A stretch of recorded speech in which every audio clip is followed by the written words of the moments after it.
I'm like really freaking late to this. But what is? No, sorry, it's not my main channel. Hey everybody, welcome back to GoronGuyReacts. Today we're reacting to FNAF Game Theory: The Secret Crimes of 1985. The reason I'm laughing is because I watched these two videos out of order, and I think it's like the Faceless Puppet, which was the one that I did. Now that theory that I reacted to went more into depth about this one character in this one novel that I honestly forgot about. So, and you know, you can kind of just watch it whatever order you want. I basically went with that, which was dumb. I don't know why I did that, but I ended up doing it anyway. But anyway, I like downloaded this video 3 times just so that I could keep it in my queue, which is like the easiest way for me to just pull these videos up and watch them. But yeah. This is about the novel. This is kind of where it all started, and it will and a lot of things will probably make more sense. So I will link the original in the description, so you guys can watch it for yourself. I recommend not doing what I did and watch this before you watch the, or like after you watch the second part of this. Anyway, I'll click play on this bad boy in 3, 2, 1. Cameroni. Race you to the ball pit? Hey, that's no fair. I haven't got my shoes off yet. He gets pulled in, right? Yep. Made it. Ozzy? Ozzy? Ozzy? Ozzy! Dead. Hello, Internet! Welcome to Game Theory, and the start to what will undoubtedly be a very FNAF-y new year, because while everyone else in the games industry is concentrated on new consoles with all of the teraflops and none of the actual games, Five Nights at Freddy's is over here in the corner doing its own thing and releasing, you know, exciting and interesting stuff. Last year's Help Wanted was a fantastic addition to the series, which keeps updating itself with new and exciting lore all the time. There's that new 80s inspired game coming out later this year. The AR game is something I should probably talk about at some point, since apparently that also has lore implications. And most interestingly of all, we have ourselves the rollout of a new book series, Fazbear Frights. The first one released after Christmas, and before the end of this year, there'll be a total of, let me check my notes. Holy mother of Ennard, 5? 5 installments in a new book series in a year? Ugh, looks like Scott's gone back to his roots of just mass releasing stuff. It's like he saw the Netflix model of binge watching a show and was like, I want that, but for video games, and apparently books. Jeez, if only mass dropped lore reveals for us to binge understand, we'd all be happier for it. Anyway, the reason I call these books out is that, first off, they're just really good. You ever read the Goosebumps books? I definitely did. Every single one. Night of the Living Dummy and Ghost Next Door every day, fam. Well, Fazbear Frights is just a modern version of those, with each book containing 3 short horror stories all set within the FNAF universe. And true to them being a part of the franchise, they aren't afraid to get super bleak. Today's episode is going to go into detail for the first 3, so if you want to read them blind, consider this your spoiler warning. Anyway, to give you a sense of tone, one story ends with a girl if you want to finding read her these, severed body parts hidden away in plastic bags, only to then realize that she herself has been piece by piece replaced with a robotic body. In another, a teenage girl's imprisoned and forced to choose the way in which she is gonna die, with options ranging from boiling alive to electrocution to decapitation. She chooses the decap attack. Dear FNAF tubers, I know we were all super worried about Kappa coming in and striking us down, but when we're covering stories like these, I think we're pretty darn safe. But of course, I wouldn't be talking about all this on Game Theory if it wasn't for the lore. These aren't just random horror stories. Each one is connected back to characters and locations that we know from the original games. The girl who makes a wish to be beautiful and then is unknowingly hacked to pieces? Well, the fairy godmother doing the hacking is a red pigtailed clown robot with green eyes. Does that description sound familiar to anyone? What about the girl who opts for decapitation? Well, I mentioned that she's imprisoned. What I left out was that she's actually trapped in the stomach of a white and pink bear with a twisted sense of humor and a thirst for blood. And if all that's too subtle for you, well, the first story outright has a guy in a golden bunny suit taking us to see 6 murdered kids in the back of a Freddy's Pizzeria in the year 1985. Pretty darn direct, but more on that later. These stories matter because they're giving us more information about how the FNAF universe operates, sometimes in very direct ways, like giving us the exact number of murder victims and the dates of their death, and sometimes in more indirect ways, by showing us that this is a canon where a girl can be rebuilt day by day, piece by piece as a human-robot hybrid so realistic that no one, not even herself, realizes it. And so that is what we're covering today. What these stories show us about the FNAF universe, what they confirm, and also what important new details they unlock. Plus, they open up a big theory about the games, one that I actually got wrong late last year, and I'm very excited about now. So with all that said, reader beware, you're in for a scare. Oh, and for those of you who've dismissed the stories as non-canon, I wouldn't be too quick to judge these books. Each one of them has this in its official description. Quote, in this volume, horror master Scott Cawthon spins 3 sinister novella-length stories from different corners of his series' canon. End quote. Different corners of the canon, you say? Sounds to me like some stories are going to be more aligned with the trilogy of books, some more so with the canon of the games, but still, all of them existing within the canon itself, so absolutely worth our time to investigate. The first story actually has a lot to cover, so I'm gonna just save that one for last and instead start with the second, To Be Beautiful. In it, Sarah, a 14-year-old girl, rescues a red pigtailed clown animatronic from the trunk of a car that she finds in a scrapyard. Grateful to be saved, the robot, who calls herself Eleanor, but is probably better described as Giraffe Baby based on the cut illustrations from the book, says that she'll grant any wish. Sarah wishes to be beautiful, and Baby, like a twisted fairy godmother, makes it happen by putting Sarah to sleep every night and hacking off sections of her body while she's unconscious, replacing them with robotic junk. Quote, like, how does she not realize? Contained a human leg, another a human arm. Blood pooled in the bottoms of the bags, but the limbs had been severed neatly, as if in a surgical amputation. Another bag stuffed with bloody snake-like entrails and what appeared to be a liver slid from the cabinet shelf and landed on the floor with a wet splat. Hey, if pizzerias never work out for you, baby, Beverly Hills plastic surgeon is a great backup career. The only stipulation is that Sarah must wear a special necklace to keep the illusion alive. When the necklace inevitably falls off, Sarah's new junk body is exposed and falls apart. She dies, surrounded by her own severed body parts as she's forced to watch Baby walk out into the world having stolen her old look and identity. Quote again, I made your wish come true, Sarah. And in return, Eleanor laughed again. She jerked and shook, her silver finish turning the pinkish shade of Caucasian skin. In a matter of moments, she was a dead ringer for Sarah. Well, you certainly made my wishes come true. Great story to read to the kids at night, by the way. Good night, sleep tight, don't let the shape-shifting robot slice off your face and steal it. Anyway, as I mentioned before, Sarah's extreme makeover confirms that in the FNAF canon, humans can be partly or fully robotic without ever knowing it. We've seen it before in the original trilogy of books, where the fourth closet revealed that protagonist Charlie was a highly advanced robot, and we're seeing it again happen here. A normal human Sarah unknowingly being remade into a robot. The fact that this is now a recurring element of the series goes to support the idea that Michael, the crying child of FNAF 4, after getting bitten, could have been put back together in a much more literal way than any of us were expecting all those years ago. He was put together as a machine. He grew up without knowing it and was only able to figure it all out once he miraculously survived being scooped at the end of Sister Location. Something is wrong with me. I should be dead, but I'm not. Does this little short story outright confirm any of it? No, certainly not, but third time is a charm, Michael. The third story about a girl named Millie trapped inside Funtime Freddy's stomach doesn't really tell us a whole lot, but instead it just confirms what we already suspected, that the Funtime robots were designed to be large enough to capture kids and either kill them off or transport them to underground testing facilities. Moving on to the end of the book, there's a little teaser, like a Marvel movie but with 100% less Nick Fury, where we get a preview of a seemingly new monster. Two cops are discussing a hooded figure raiding the neighborhood's dumpster. That's so they call it the Stitch Wraith.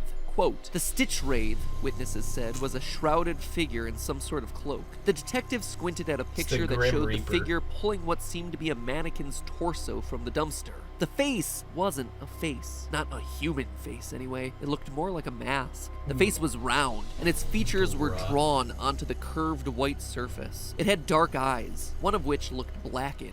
Were those bloodstains around the mouth? End quote. To me, the Stitch Wraith is just a cooler name for Ennard. I mean, you got yourself a creature that has a white mask with a missing blacked out eye, sharp, potentially bloody teeth, and a lurching walk. Definitely similar to the way that he's shown in the games. Ennard's obsession with trash would also be appropriate for the Stitch Wraith. I mean, it's just a massive liar. It needs something like a mannequin torso to give it form. We actually see the same thing with Scrap Baby's design from FNAF 6. Between games, she clearly assimilated any and all garbage into her form to be more passable and human. To me, I gotta be honest, I just think the Stitch Wraith story is cool because it shows the outside world's reaction to the Freddy creatures that we all know. It starts to show what happened to him after the events of the game. It connects the dots for the story after the credits finished rolling. To know that Ennard, after he escapes from Sister Location, to the in-universe people going about their daily lives is just this urban legend named the Stitch Wraith, I guess that's just pretty interesting to me. I think it's fun. Anyway, it's also worth noting here that the teaser attributes 5 dead bodies to Ennard. Quote, 5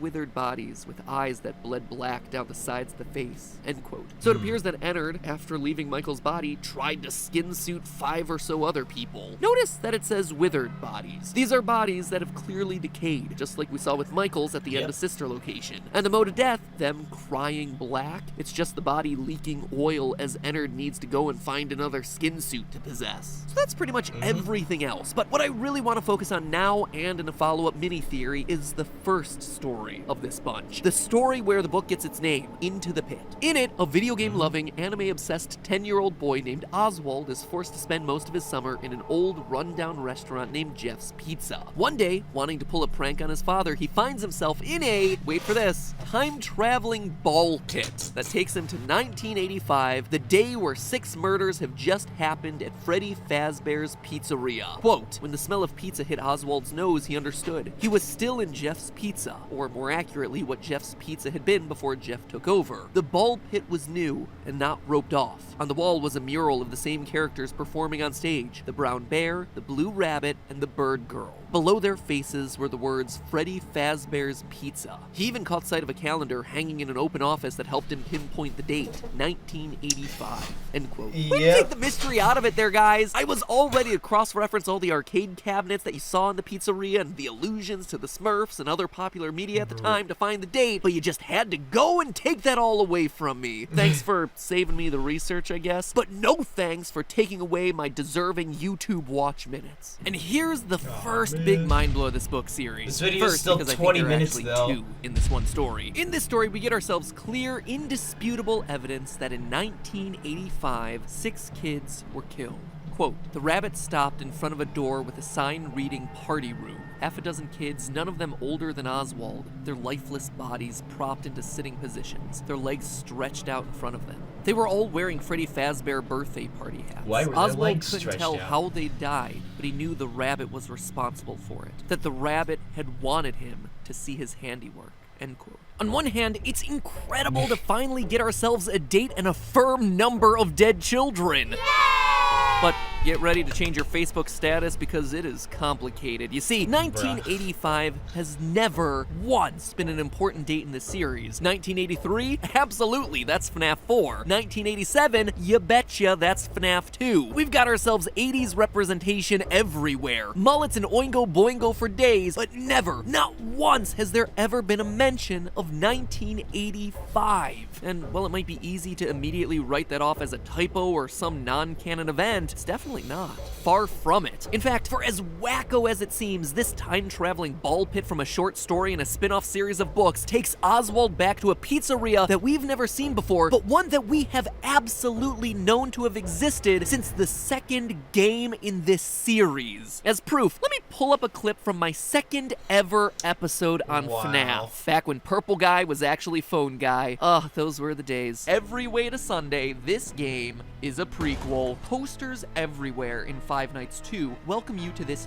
new location, implying that there was another Freddy Fazbear's Pizza somewhere before this one. Additionally, the Phone Guy makes reference to it on night 1, mentioning the old location and how it was left to rot. So let me recap. There's the restaurant from the first game, which is the last in the timeline. The one that you're currently working at in 1987 in Five Nights 2, an older location of Freddy Fazbear's Pizzeria left to rot, and the original Fredbear's Diner. In FNAF 2, we're presented with newspaper clippings that outright says that this location is having a grand reopening. But we knew, even way back then, 5 years ago, that the events of FNAF 1 took place after FNAF 2. It was a prequel sequel, so there had to have been a Freddy Fazbear's Pizza that existed prior to FNAF 2 that got the franchise shut down in the first place. We also know that it wasn't Fredbear's Family Diner because Phone Guy calls that restaurant out separately. Hello and welcome to your new summer job at the new and improved Freddy Fazbear's Pizza. We're going to try to contact the original restaurant owner.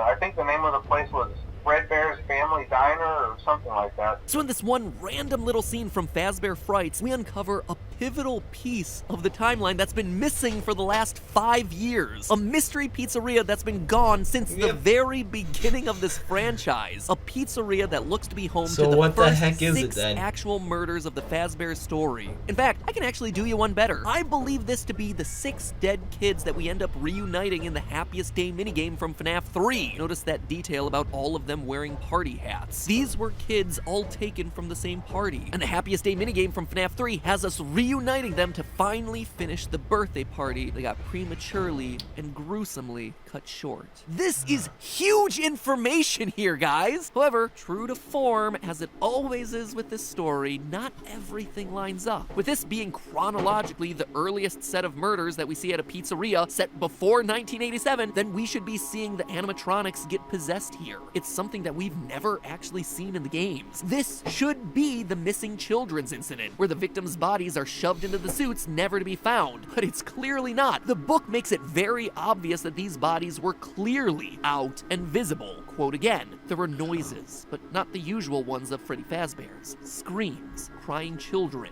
yells for help, chaos. Oswald's stomach in knots, he moved through the crowd, past crying mothers running with their toddlers in their arms, past dads grasping children's hands and leading them swiftly towards the exit, their faces masks of shock. End quote. The bunny had laid out all his victims for everyone to see. A far cry from the bodies being shoved into the suits and then not being discovered for years on end. Hence, the missing children's incident. And we know that the missing children's incident is most likely where the animatronics got possessed because, you know, their bodies are in the suits, along with the metal. And so the metal and the souls fuse together to create living animatronics, roll into FNAF 2 1987. Oh my gosh, look, there's living animatronics roaming around this pizzeria. Oh, and we installed security devices just because we know a murderer came around the last time. There's a reason I stopped talking about the timeline of these things. Additionally, there are 6 children dead, when the missing children's incident only had itself 5. That, in and of itself, would be okay, right? Since FNAF 6, 6 children has always been the magic number. It's weird to mention a magic number when talking about murdered children, but you know what? This series desensitizes you to a lot. Our list is Susie, Fritz, Gabriel, Jeremy, Cassidy, and Charlotte. The core 4 animatronics, Golden Freddy, and the puppet. 6. The problem is, Charlotte the puppet always seems to have a separate death outside of the building, outside of the realm of the other 5 children. So having her suddenly lined up with all the rest of the kids at the same time just doesn't make a whole heck of a lot of sense. I don't know, maybe I just need to think on it more because everything else lines up. We have ourselves a golden bunny leading kids down a hallway into a back room, just like those original newspaper clippings described. He's also very clearly visible, which means he'd likely be taken into custody. Again, just like those original newspaper clippings describe. As it always is with the series, so many items line up. There's just one or two little details, little sticking points that make the pieces fit a little awkwardly. I honestly think, though, that this isn't the last time that we're going to be seeing this pizzeria. Remember earlier when I mentioned that new FNAF game that's coming out in 2020, a little bit later this year, probably titled Into Madness? Well, that one is set in a mall with a very 80s theme. Again, we've been talking about the Rockstar animatronics for a couple episodes now, and that's the one where they get revealed. It wouldn't be surprising for me to see that game be the one where we finally step foot inside the first ever Freddy Fazbear's Pizzeria and witness all the events that Oswald just saw for ourselves. So there you have it, my friends, the first major and a couple of minor reveals that this installment had in store for us. However, there is one final mystery that this story might help us solve. Not only does it give us a new set of murders to think about, crimes that are now chronologically the earliest that we see in the timeline, but also Into the Pit may just be giving us the identity of the person behind all of this. I don't mean behind the child murders. I mean the mystery of the man behind the games. What do I mean by that? And what evidence do I have to prove And it? I'm pretty That, sure my I saw friends, this is a video. theory unto Yep. itself for next week. So in the meantime, subscribe, ring the bell, and most importantly, remember, I am it's so all sorry. just a theory. A game I'm so sorry I theory. just Thanks didn't for do it sticking right. around to the end. I know these FNAF episodes tend to dive pretty deep sometimes, but even after all the games and books and shades of purple, I gotta say I still find them fun. That said, if this episode leaves you wanting more, well, you can always dive into the books themselves with the help of today's sponsor, Audible.com. Because Audible is an audiobook service, you can literally play FNAF games while you listen to the latest FNAF books in the series. It's like Might the be ultimate hard. fun zone for your mind. Audible has an awesome selection of FNAF books just waiting for you to listen, including that brand new Fazbear Fright series. Look, Into the Pit. It is right there ready to tickle your eardrums for free during a trial Nice. month with Audible. Using the link audible.com/MattPat, M-A-T-P-A-T, or heck, if you're on a mobile device, text MattPat, M-A-T-P-A-T, to 500-500. You can also already pre-order Fetch, Book 2 of the Fazbear Fright series in preparation for even more animatronic spoopiness. That one's coming out as soon as March, which is just incredibly soon. I told you he's rolling these things out at a fast pace. And again, if you're tired of FNAF, but you still want some creepy YA genre goodness, well then I'd highly recommend diving into Audible's library of Goosebumps titles. I mean, I told you earlier, but I absolutely devoured these things as a kid and teenager. And even now as an adult, they hold up